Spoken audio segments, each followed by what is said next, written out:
Shalom, selamat pagi Bapak Ibu dikasihi Tuhan.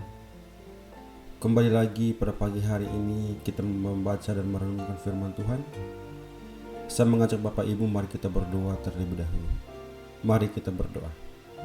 Terima kasih Bapak yang baik. Kami bersyukur ya Bapa, sepanjang malam hingga pada pagi hari ini kami bisa bangun tidur dengan sehat. Itu semua karena berkat kasih-Mu. Dan pada pagi hari ini ada kesempatan yang sangat luar biasa. Kami mau membaca dan merenungkan firman-Mu. Ya Tuhan, bukalah hati dan pikiran kami, sehingga firman yang kami baca, kami renungkan, kami dapat mengaplikasikannya di dalam kehidupan kami hari lepas hari. Terima kasih Tuhan, kami sambut firman-Mu penuh dengan ucapan syukur. Haleluya. Amin.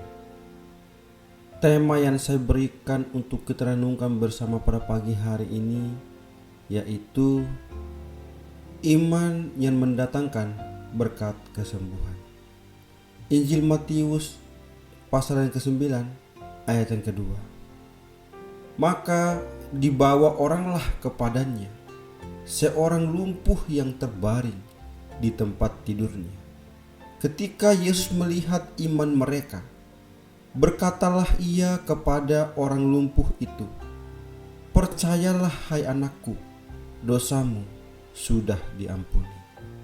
Bapak, Ibu, saudara yang dikasihi Tuhan, pada suatu hari Yesus naik ke dalam perahu lalu menyeberang.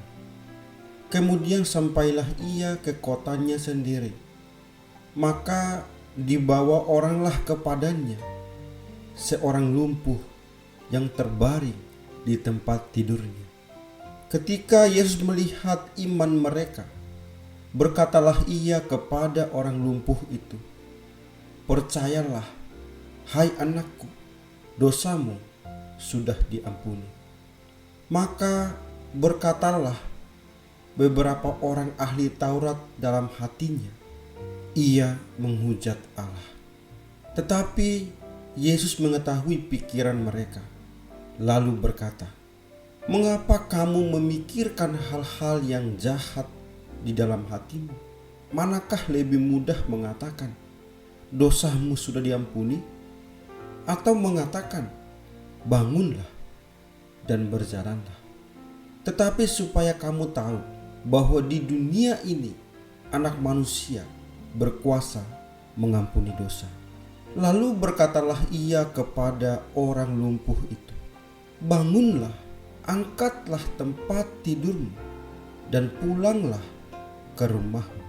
Dan orang itu pun bangun lalu pulang.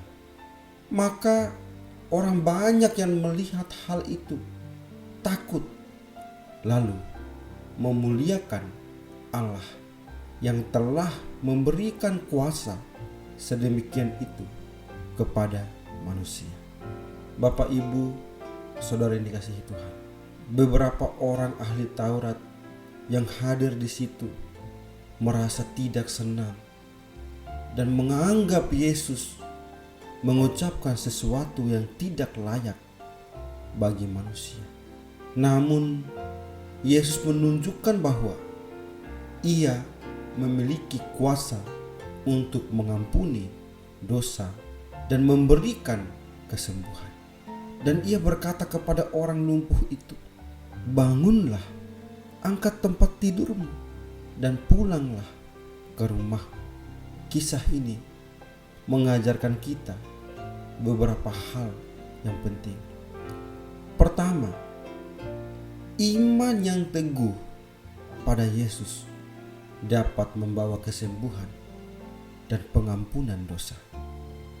Ketika kita datang kepadanya dengan iman, ia akan mengampuni dosa kita dan memberikan kesembuhan rohani dan jasmani yang kita butuhkan.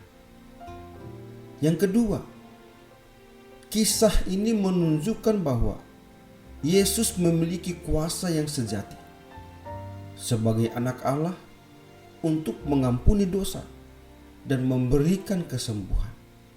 Dia bukan hanya nabi atau guru agama biasa, melainkan Tuhan yang memiliki kuasa atas segala sesuatu. Yang ketiga, kisah ini juga menunjukkan bahwa orang-orang yang mencari kesembuhan dan pengampunan harus memiliki keberanian untuk datang kepada Yesus dengan iman yang teguh, seperti yang dilakukan oleh orang-orang yang membawa orang lumpuh tersebut. Mereka tetap percaya dan meminta Yesus untuk membantu. Hal yang terakhir, yang keempat, kisah ini mengajarkan kita tentang pentingnya untuk memiliki iman yang teguh dan mempercayakan hidup kita kepada Yesus dalam hidup kita yang penuh dengan kesulitan dan masalah. Mari selalu mengandalkan Yesus dan meminta bantuannya dalam setiap situasi. Kita dapat mempercayakan hidup kita kepadanya, karena Ia memiliki kuasa yang sejati dan kasih yang tak terbatas bagi kita sebagai anak-anaknya. Amin. Mari kita berdoa. Terima kasih Bapa yang baik. Kami bersyukur ya Tuhan, firman-Mu kembali menguatkan kami, supaya hidup kami semakin hari, iman semakin teguh, kuat di dalam Tuhan. Terima kasih ya Bapa untuk firman-Mu. Tetap berkati kami, tetap buka hati dan pikiran kami, sehingga firman semakin hari kami semakin melakukannya dalam kehidupan kami hari lepas hari. Terima kasih ya Bapa. Sebentar lagi kami akan melanjutkan setiap kegiatan kami, aktivitas kami. Tuhan, pimpin dan bimbinglah kami, sehingga apapun yang kami lakukan, apapun yang kami kerjakan, semua itu menjadi berkat. Terima kasih Tuhan, terima kasih. Inilah doa kami yang kami panjatkan di hadapan-Mu ya Tuhan. Amin.